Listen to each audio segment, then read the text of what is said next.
వచ్చే ఎన్నికల్లో తాను నెల్లూరు ఎంపీ అభ్యర్థిగా పోటీ చేస్తున్నానని, తప్పకుండా మీ అందరి మద్దతు కావాలన్నారు. మీ అందరి సహకారంతో ఎంపీగా గెలిచిన వెంటనే గ్రామాల్లో మా వంతు అభివృద్ధి కార్యక్రమాలు చేపడతామని వేమిరెడ్డి వివరించారు. అభివృద్ధి కార్యక్రమాలు చేసే దాంట్లో ఎక్కడా వెనకడుగు వేయమని స్పష్టం చేశారు.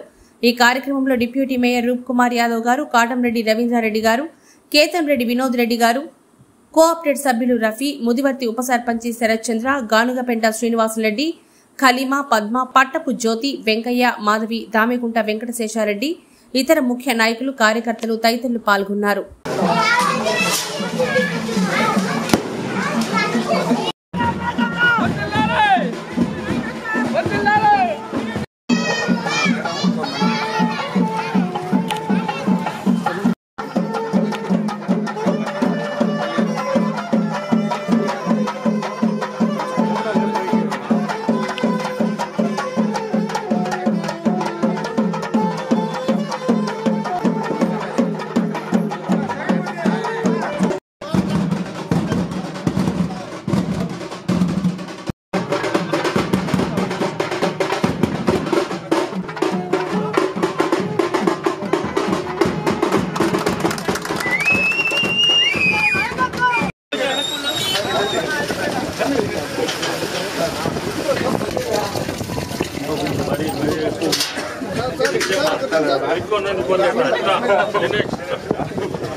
ఈ కార్యక్రమాన్ని ఉద్దేశించి పెద్దలు మాన్యశ్రీ వేమిరెడ్డి ప్రభాకర్ రెడ్డి గారిని మాట్లాడాల్సింది ఆహ్వానిస్తాం.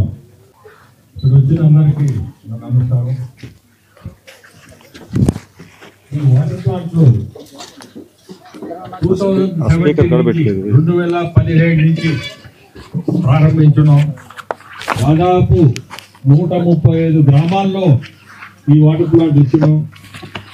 ప్రతి దగ్గర కూడా ఈ రోజు వరకు కూడా ప్రతి ప్లాంట్ నడుస్తుంది. ఈ పైన అమ్మబాకండి, అదొక్కటే నేను చెప్పే వినపు అనుకోండి, ఏదైనా అనుకోండి, అది మనం ఫ్రీగా ఇవ్వాలనే కోరికతోనే ఈ ప్లాంట్లు పెట్టేది. దాని మెయింటెనెన్స్ ఏమైనా ఉంటే లోకల్ విలేజ్లోని వాళ్ళే కలెక్ట్ చేసుకుంటున్నారు. మెయింటెనెన్స్ ఏది మెయింటెనెన్స్ అంటే కరెంట్, ఇటువంటి మిగతా ప్లాంట్ మెయింటెనెన్స్ అయితే మేమే చూసుకుంటాము. అది ఎవరు కూడా ₹1 పెట్టపలేదు. ఎందుకంటే 15 రోజులు నెలకు ఫిల్టర్లని ఇటువంటివన్నీ మార్చాలా. ప్రతి దగ్గర కూడా మా టీం ఒకటి ఉంది, వాళ్ళు చూసుకుంటారు. ఇక్కడ రఫీ దీని వెనకబడి దీన్ని ఈ ప్లాంట్లో మమ్మల్ని అడగడం చేయడం.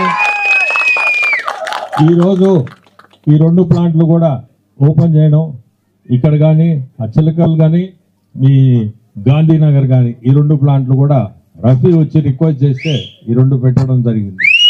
అట్నే దినేష్ మీ కోరు ఇన్ఛార్జిగా ఉన్న దినేష్ యంగ్స్టరు మీ అందరు కూడా చూస్తున్నారు. చాలా పౌరుషంగా ఇప్పుడు మాట్లాడడం బాగుండింది. ఆ మాటలు కూడా మీ అందరు కూడా అతన్ని కూడా ఆశీర్వదించండి. అట్నే ఇంకేదన్నా ఉన్నా కానీ నా సైడ్ నుంచి ఎప్పుడు కూడా నేను రేపు ఎంపీగా పోటీ చేస్తున్నాను. నా సైడ్ నుంచి నేను ఏదన్నా చేయగలిగింది ఉంటే గ్రామాలకి, ఈ గ్రామంలో కానీ ఇంకెక్కడన్నా కానీ మీ తాలూకు తప్పకుండా మా ఫౌండేషన్ తరఫున కానీ గవర్నమెంట్ ద్వారా కానీ తప్పకుండా చేసే మా సైడ్ నుంచి చేసేదానికి ఎప్పుడు కూడా మేము రెడీగా ఉంటాము. ఎందుకంటే ఇంతకంటే మించింది ఏమి లేదు. మేము చేసే కార్యక్రమాలన్నీ కూడా స్కూల్ నడుపుతున్నాం. అంతా పేదలకి, అది ₹1 తీసుకోము. మాకు ఇటువంటి సేవలే మాకు ఇక్కడి వరకు తీసుకొచ్చింది నన్ను. సో మీ అందరికి మళ్ళీ చెప్తున్నా, ఇప్పుడే ఎవరో రోడ్లు అడిగారు. రోడ్లు ఇటువంటి అన్నీ కూడా రేపు తెలుగుదేశం గవర్నమెంటే వచ్చేది. కూడా వచ్చినప్పుడు ఖచ్చితంగా వెనకుండి ఈ రోడ్డు కనెక్షన్లని ఇప్పుడే అడిగారు. రోడ్డు కనెక్షన్లని, ఇటువంటి బ్రిడ్జ్లు కానీ ఇటువంటి ముందుకు తీసుకుపోతాం. ఖచ్చితంగా ఈ డెవలప్మెంటల్ యాక్టివిటీస్ జరిగేదానికే చూస్తాము. సో ఇంకోసారి కూడా మళ్ళీ చెప్తున్నా, గ్రామస్తులందరినీ చూస్తుంటే ఒక పెద్ద ఇప్పుడు ఎంత సంతోషంగా మాతోటే వచ్చి, ఆమె ఎక్కడో పోయిందో కానీ ఉన్నారు. ఎంత సంతోషంగా, అది మాకు కావాల్సింది. మనుషుల్లో ఆ ఆనందం కనపడాలా, దానికి మించింది లేదు. సాయంత్రం అయిందంటే ప్రతిరోజు ఎంతమంది మొహాల్లో ఆ ఆనందం కనపడిందో అదే మాకు తృప్తి. అది ఉండాలి ఎక్కడైనా. ఈ రోజుల్లో అటువంటి ఏది కనపడటం లేదు. కానీ మేము కోరుకునేది అటువంటిది. అది చూస్తే చాలా ఆనందం. ఇద్దరిని చూసాం, ఇంకొక ఆమె కూడా ఇప్పుడు ఇంకే కాదు, ఇంకొక పెద్ద ఆమె కూడా ఉండింది. మీ ఇద్దరు రండి. రామ్మా, చూడు ఎంత సంతోషంగా అట్లుండాలా. ఇదే సాయంత్రం అయిందంటే మనం ఎంతమంది మొహాల్లో మనం ఈ సంతోషం చూస్తామో అదే మనకు కావాల్సింది కూడా. నా ఓటుది కావాల్సింది. సో ప్రతి ఒక్కరికి చెప్తున్నా, మా సైడ్ నుంచి ఏదన్నా ఉన్నా తప్పకుండా మేము సాయం చేస్తాము. సో ముందుకి కూడా మీ అందరూ తెలుగుదేశం గవర్నమెంట్ వచ్చేదానికి ప్రతి ఒక్కరూ సపోర్ట్ చేసి చంద్రబాబు నాయుడిని గెలిపియండి. నమస్కారం.